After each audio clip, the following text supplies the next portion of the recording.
You ever step into that place and just feel it? Like the ground remembers something that it ain't talking about? Like the air's holding its breath? Well, partner, you just found one of those places. This episode, we are talking about Stanton, Arizona. During one especially violent stretch, all hell truly broke loose, and one man was at the center of it. His name was Chuck Stanton. Welcome to the Mad Wild West channel, where we take a look at the stories that made the Wild West mad. So although we don't know the total story of Stanton, what we can piece together of his younger years, he actually was from a kind of wealthy family in Ireland. But what I find interesting, he was actually a priest at one point. So he went the other way, from saint to sinner. Now he probably committed some small sins and things like we all do in life, but when he got to Antelope Station, he really went for the sin. What we do know also is Stanton, when he got to the States, he landed on the East Coast. He made his way west looking for fortune. Of course, that's when the gold was going in California, and apparently he stopped and stayed in Arizona. He apparently had worked a little bit at the Vulture Mine, which is about probably 30 miles that way. And that's where he kind of broke his teeth in learning about how to find gold. But we learned that his intellectual side was a little bit stronger than I think his physical side. He didn't want to do the physical work. So what did he do? In his devious, sinful mind, he found a way to make money through blood and not sweat. I want to give you the layout of the land here. So 1863, you had Stanton. Then you've got another smaller little town, Weaver, and then you have Octave. Now, as we discussed, 1863 pretty much is when Stanton started, then known as Antelope Station. That's where it started. But up on Rich Hill is where things really got heated up because they were finding gold nuggets that were enormous, just on the ground, just like this. They'd walk through here and they would see a gold nugget sitting on the ground. That's what got people to first get over here. By 1868, this place had 3,500 residents, and thus the Mad Wild West infected this town. But one of the things that really drew Stanton to come this way, we believe, was an article on April 15th, 1871, and that was in the Arizona Citizen. It stated that a prospector and a couple other miners had struck gold back over this way toward Octave, but the vein, when they followed it, actually was about, they say, about 700 feet wide and ran from Octave through Rich Hill and over into Antelope Creek, which passes right through Stanton. So that's one of the things that we believe tipped Stanton off, because at that time, he was actually, so they say, he did some work at Vulture Mine for a little while. And we believe that article probably pressed him to ride his way over here to Antelope Station. So Stanton obviously gets on his horse and he starts hitting the trail and making his way to Antelope Station. Traveled on many of these dirt roads that were traveled by miners, and everything about gold is fever pitched. And he was gonna make his greedy fortune, his blood-soaked fortune, at Antelope Station. They say the Mad Wild West was built on bacon, beans, and biscuits. But to Stanton, it was built on bullets. Oh, check this out, man. So this is kind of a building that some of the miners would either store stuff, but even sleep in sometimes out here in the Mad Wild West. Look at this place. They've kept it up, different, but, oh, ooh. Oh man, what's that? Huh, let's check this out. Oh, whoa, look. It's my books. You can get these on Amazon. If you go and just put in Mike Runyon under the filter books, it'll list up all my 4 books. And if you like the Mad Wild West and history in general, there's a little bit of something for everyone. The sales of these books help fund this channel, so I appreciate any help that you can give us. Thanks. So at the time, the place was called Antelope Station. There was just a stagecoach stop. And it was a stop that was kind of people coming in from the Colorado River. They would rest the horses there, change out horses, people get a bite to eat. Granted, it wasn't the best food, if there was any food at all. But that station was critical to the area that was bringing supplies up to Prescott, to Fort Whipple at the time. Now, once they found gold there and Stanton was making his way up, here's what happened. He got in there and he realized that he had a chance to make some money. So his greed was going deep. And maybe he was tired of chipping away at the mines and looking for gold. He was looking for an easier way, a more devious way to earn his cash. So what happened when he got to town was basically, at that point, you had the station, but then they had a general store. There were a couple homes. And that general store, he set his eyes on. He realized living there for a little while that there was kind of a feud going on between 2 gentlemen. Patridge owned the general store. Wilson was kind of a businessman, and he had some pigs at his house. Well, his house was actually next door to the general store. So one day, as Charles Stanton kind of observed these 2 men getting after each other, he learned that the Wilson's pigs would get out and would actually rummage through some supply sheds that were behind the general store. And that really made Partridge mad. So one day, Partridge is up doing business out of town, and he's coming back, and Charles Stanton makes a devious plan, an evil plan. And he takes that plan and he initiates it with a friend of his who was actually a bandito. And he told the bandito to go meet Patridge on the road and tell him that Wilson turned the pigs out, and they got onto Patridge's property and got into supplies again and ate them all up. Well, the plan worked. So the bad guy goes up there, he meets Patridge on the road, tells him that. Patridge gets infuriated, and he keeps riding, and he rides down, and he ends up just confronting Wilson, running in and confronting Wilson about the pigs and eating all his stuff.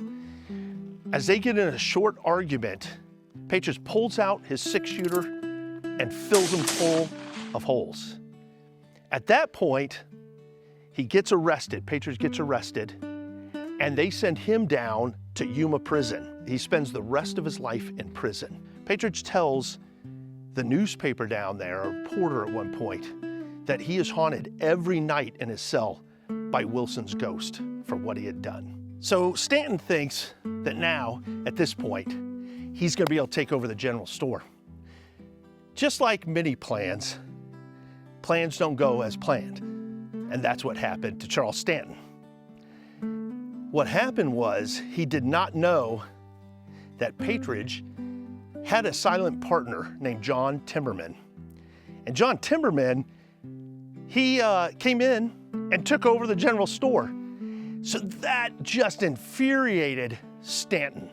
So Stanton decides to go deeper in his greed and turn it even bloodier. What happens next is John Timmerman then takes on a business partner for the general store. His name's Barney Martin. Barney Martin is a family man. Wife, 2 young boys, maybe around 8 and 10, pretty close in age. So he comes to town, and Martin and Timmerman decide they are gonna go ahead and run the store. At this point, Stanton has to come up with a more devious plan. So what does he do? By this time, he's been there maybe a year or so, and he decides that a couple of his friends might be willing to help him out, one in particular. So he gets a man, and his name was Raval, last name, Juan Raval. He talks to Juan, he says, hey, I still want that general store, and I need to do something about it. So instead of picking up a pick like a lot of people did around these hills and start digging for gold, he was gonna make his fortune through blood. John Timmerman decides he's gonna go in to Wickenburg, which is about 20 miles that way. And he's bringing money with him. He's gonna buy some supplies, bring them back. What happens at that point is Stanton finds out about it. So he talks to his buddy Juan Raval. And they make a plan. They let him get a little ways ahead, and then all of a sudden they take off after him, following his trail. Well, they catch up to him in a ravine, not far from here. And Juan goes down and he confronts John Timmerman. And in this confrontation, he pulls out a gun and shoots Timmerman. Timmerman falls to the ground and finds out he has $700 cash on him. So he takes that cash, and later Juan testified that Charles Stanton was sitting up on a hill overlooking the whole situation. So he goes up the hill, splits the money with him, and they go back into town. Well, they find his body a day or two later, and they knew he's robbed but couldn't prove anything. Well, now it leaves Martin. Only Martin's in the way of Charles Stanton getting that general store. So he puts another plan in motion. Start harassing the family different ways. Kids, the wife, and of course, Martin. They push people, tell them not to shop there. Finally, Martin gets a little roughed up. So it gets to a point where they actually decide they need to leave this town. So they pack up early one morning and take a wagon with the two kids, his wife, and Martin himself, and they head out and head south, and they head toward Wickenburg. The Martin family was fleeing Stanton, and on the trip down in their wagon, they went through Wickenburg. On the outskirts of Wickenburg, as they head toward Phoenix, is where they're hoping to escape to, they came to a spot called the Hassayampa River. And the Hassayampa River is maybe about 200 yards that way. They hoped that they'd be able to water the horses there and get some rest. And there's a little bit of tree cover, so you get the shade, and it was peaceful. So they ended up riding and almost made it to the Hassayampa River. That's when Charles Stanton's henchmen attacked. Apparently, there was 3 or 4 of them. The testimony was that they stopped the horses, they got in front of the horses that were pulling the Martin family wagon. And that wagon came to a full stop. The men had guns on the family. And as they told them to step out, Martin bent down. They don't know if it was to go for a gun or if it was for him to hold on to the side of the wagon to hop down. But either way, the whole family's fate was sealed at this point. As he bent down, one of the henchmen had his pistol on him and shot him in the head.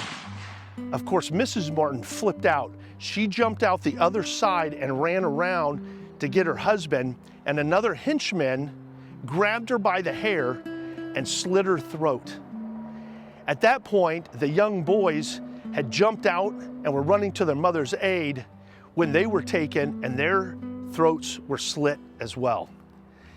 The banditos went through their property that was in the back of the wagon, and they took some things, gold, different items that they could carry on their horse's back, and they found $4,000 worth of gold in the back of the wagon. So they made out with a lot. What they did, they piled up the family underneath the wagon or beside the wagon, and they lit the wagon and the family on fire. Now, Wickenburg's just a little bit of this way. We're technically still in Wickenburg, but the town at the time was just up over this hill. They saw smoke and people came out here, put out the fire and found the bodies. Now, Charles Stanton actually got arrested for this. They knew he was involved, but he was later released because they had no evidence. And he got away with it, but only for a short time. Unfortunately, here, 1886, this is where the Martin family died, that horrific death.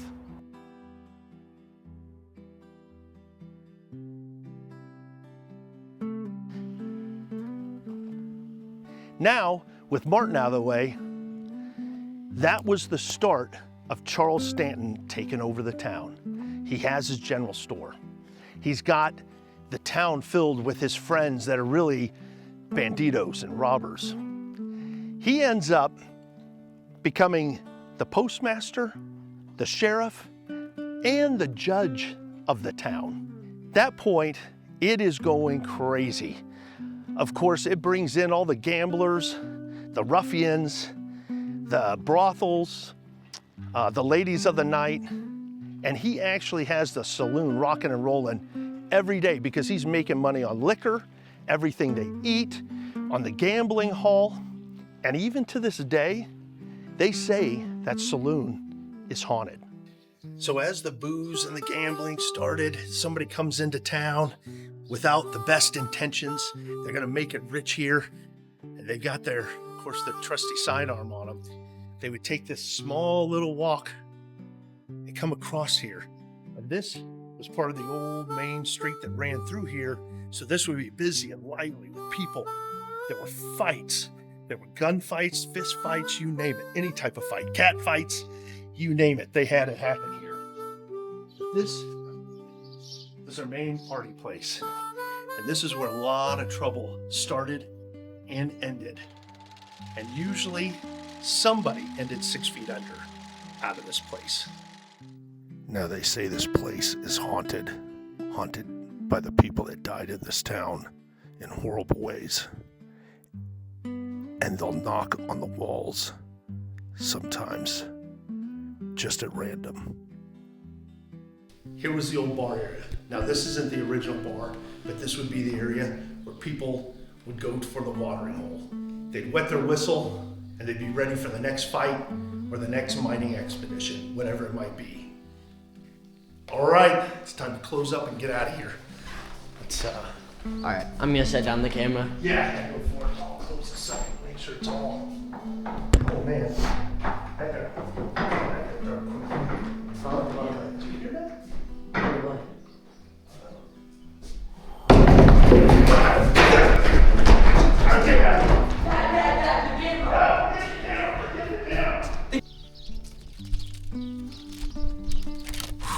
We always bring our dude wipes.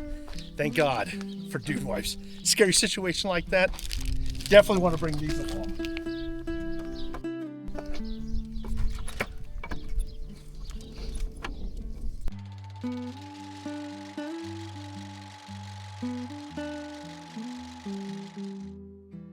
All right, here we are, Mad Wild West house from Stanton. This was the actual house of Stanton. The front part of it, he had taken over. It was a general store and built the back end to be his house.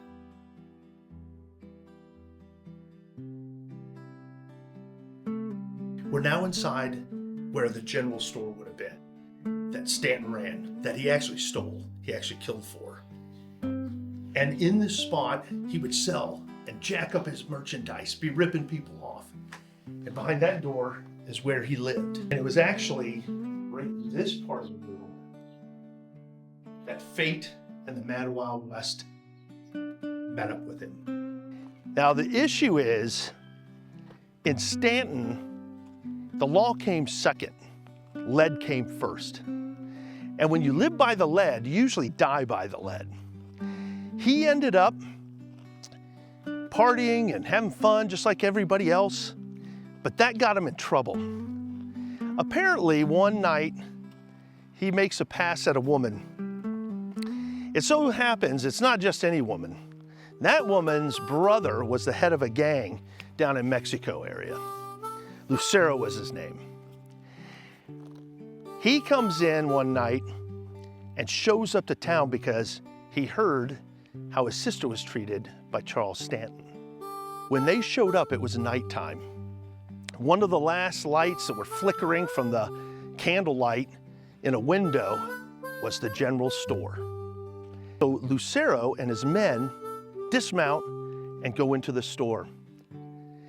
He asked, "Is Charles Stanton around?" And those fateful words Stanton uttered, "You found him." That's when he pulled out his wireless hole puncher and put the end to Chuck Stanton. Now what's behind me is Antelope Creek. And this is the creek that is on the west side of Stanton. What happened, if you look across these hills, you can even see an old windmill down there. There are a lot of outlaws, gunmen, all people that are bad, if you want to say it that way, are buried all up and down this creek. And about a half mile to a mile down this creek, they buried Stanton in an unmarked grave and sent him to eternal damnation.